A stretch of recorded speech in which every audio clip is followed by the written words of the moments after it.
When a woman plays with your heart, the pain cuts deeper than betrayal, it strikes at your very dignity. But instead of drowning in anger or seeking revenge, Stoic philosophy offers a path to strength, clarity, and freedom. Discover how ancient wisdom transforms heartbreak into unshakable power. Love can be beautiful, but it can also be the sharpest sword that cuts us the deepest. Few pains compare to the ache of realizing someone has played with your heart. You gave your time, trust, emotions, and vulnerability, only to find yourself betrayed, confused, and drained. This is not just heartbreak, it is an attack on your sense of dignity. But what do you do when you feel someone is toying with your emotions? How do you stop being a victim of manipulation, mind games, and emotional chaos? The answer lies not in chasing revenge or drowning in sorrow, but in embracing Stoic philosophy. Stoicism, an ancient school of thought practiced by Roman emperors, philosophers, and warriors, teaches us how to master our emotions, reclaim our power, and live with resilience no matter what storms we face. Through the Stoic lens, dealing with someone who plays with your heart becomes less about her actions and more about your response. Let's dive deep into the Stoic way of handling such emotional turmoil.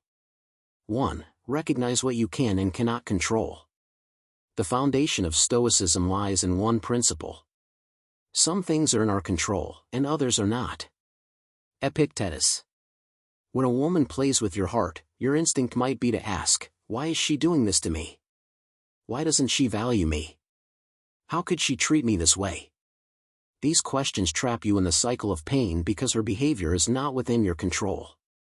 The only thing you control is your reaction.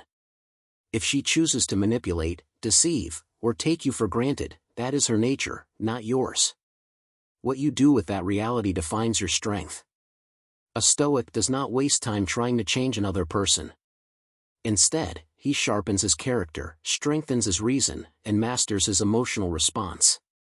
By accepting what you cannot control, her behavior, and focusing on what you can, your dignity, choices, and peace, you already take the first step toward freedom. 2. Don't chase closure, give it to yourself. Many men who have been played with keep searching for answers. Why did she lie? Did she ever care? Will she regret it someday? This endless pursuit is a trap of the ego. Seneca reminds us. It is not the man who has too little, but the man who craves more, that is poor. When you crave explanations, apologies, or closure from her, you remain chained to her games. Stoicism teaches that closure is not received, it is created within. Instead of demanding answers, you can say, I will not let someone else's dishonesty dictate my peace. My worth is not dependent on her actions. The day you stop begging for closure is the day you reclaim your strength. 3. Emotional detachment. Don't be a slave to feelings.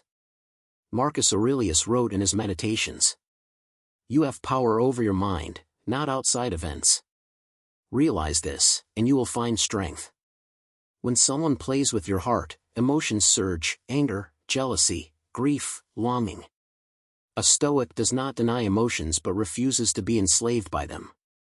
Think of emotions like wild horses. If you let them run uncontrolled, they drag you into chaos.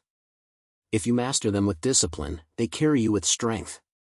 Practical Stoic exercises. Pause before reaction. Don't text her in anger or beg her in desperation. Wait. Let emotions settle. Reframe pain. Instead of thinking she hurt me, think she revealed who she is. That knowledge protects me.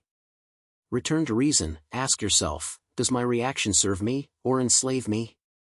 This emotional detachment is not coldness, it is self-respect. 4. Redefine love, from possession to virtue. Most heartbreak comes from a false idea of love, the belief that love is about possession, control, or validation.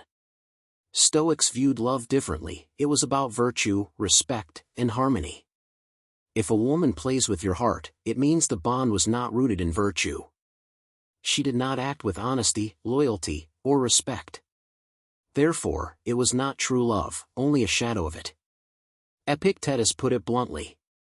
If someone can hurt you, they are your master. If you give someone the power to break you, you have surrendered your freedom. Real love must empower, not enslave. By reframing love as a union of virtue, you realize she was never truly yours, not because you weren't worthy, but because she lacked the integrity to match your depth. 5. Use the pain as a teacher. Stoicism does not promise a painless life. It promises a meaningful life where pain becomes a teacher. Marcus Aurelius wrote, "The impediment to action advances action. What stands in the way becomes the way." Being played with is painful, but it is also an opportunity. To learn discernment, not everyone deserves your heart. To strengthen resilience, you can endure and grow. To clarify values, you now know honesty and respect are non-negotiable. Instead of asking, "Why me?" ask, "What lesson is hidden here?" Pain can destroy you or shape you. Stoicism teaches you to choose the latter. 6. Do not seek revenge, rise above it. A common temptation when someone plays with you is to seek revenge, to hurt her as much as she hurt you.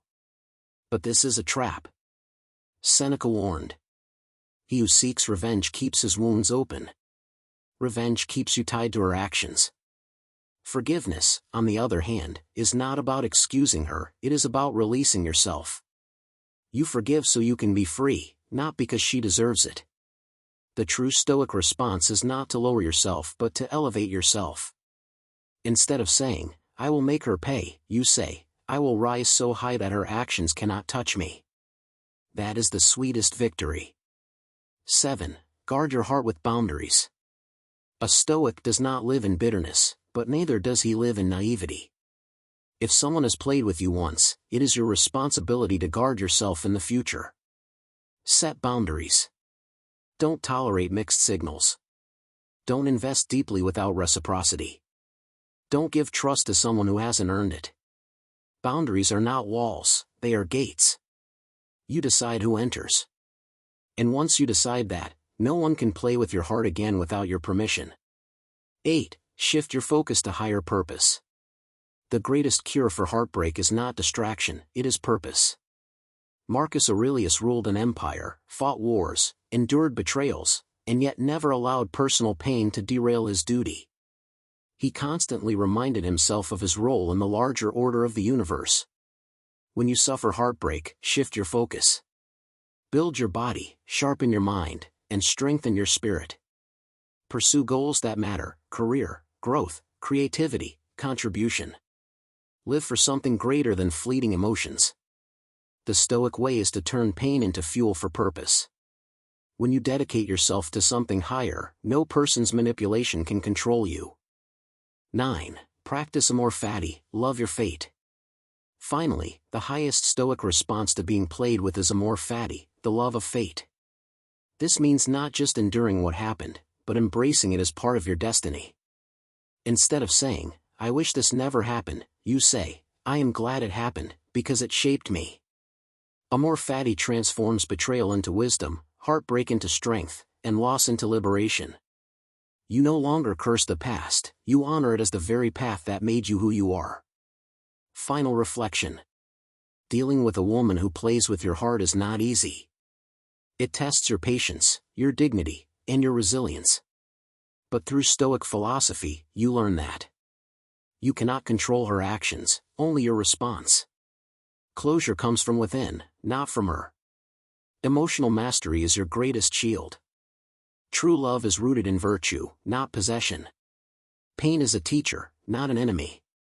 Revenge enslaves you, but rising above frees you. Boundaries protect you. Purpose heals you. Amor fati liberates you. In the end, the Stoic does not allow heartbreak to break him. He uses it as fire to forge himself into a stronger, wiser, freer man. And that is the ultimate solution. When someone plays with your heart, you don't just survive. You rise.